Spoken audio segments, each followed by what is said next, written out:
Pegasus Software. The company is best known for its advanced mobile spyware product, Pegasus. Once installed on a target's device, Pegasus is said to offer its user a vast range of surveillance capabilities, including reading text messages, tracking calls, collecting passwords, location tracking, accessing the device's microphone and camera, and gathering information from apps. Clients. NSO Group has maintained that it sells its software exclusively to government agencies, emphasizing that its tools are used to combat crime and terrorism. They assert that their products have been used to thwart terrorist activities, drug cartels, and human trafficking rings.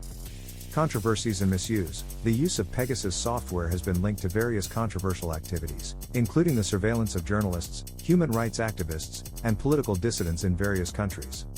There have been allegations that governments have misused the software to keep tabs on individuals beyond criminals and terrorists.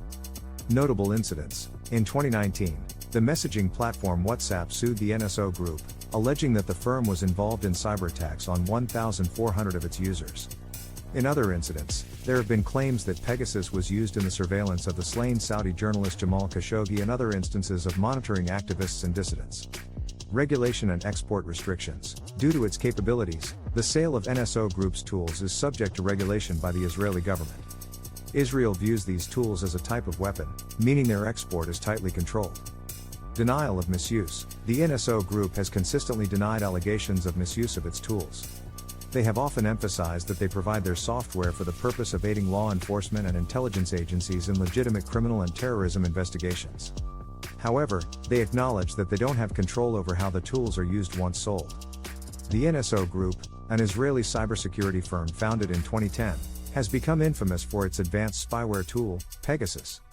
This software can covertly infiltrate smartphones, granting extensive surveillance capabilities, including accessing text messages, tracking calls, gathering passwords, pinpointing locations, and even tapping into the device's camera and microphone.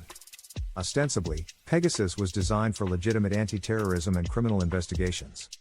The NSO Group asserts that it only sells its software to government agencies with the intent to counteract terrorism, drug cartels, and human trafficking rings.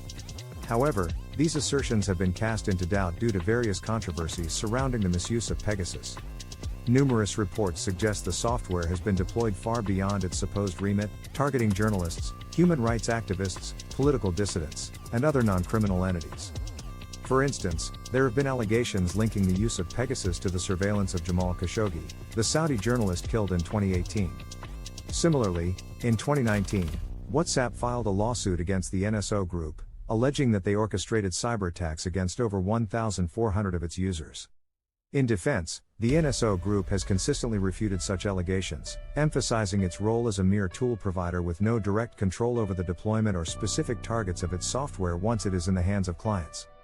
However, this stance has not insulated the firm from intense criticism and legal challenges. The potential misuse of such a powerful tool raises significant ethical and privacy concerns, prompting debates on the boundaries of surveillance in our increasingly interconnected digital era. Given the potency and invasive nature of tools like Pegasus, the international community faces challenges in establishing appropriate regulatory frameworks. As of 2021, Israel, recognizing the potential dangers and misuses of such tools, categorizes them similarly to weapons, implying stringent export controls. The trajectory of the NSO Group and its flagship software, Pegasus, underscores the broader dilemmas of the digital age. As technology continues to advance, blurring lines between security needs and privacy rights, society must grapple with defining the boundaries and responsibilities of digital surveillance.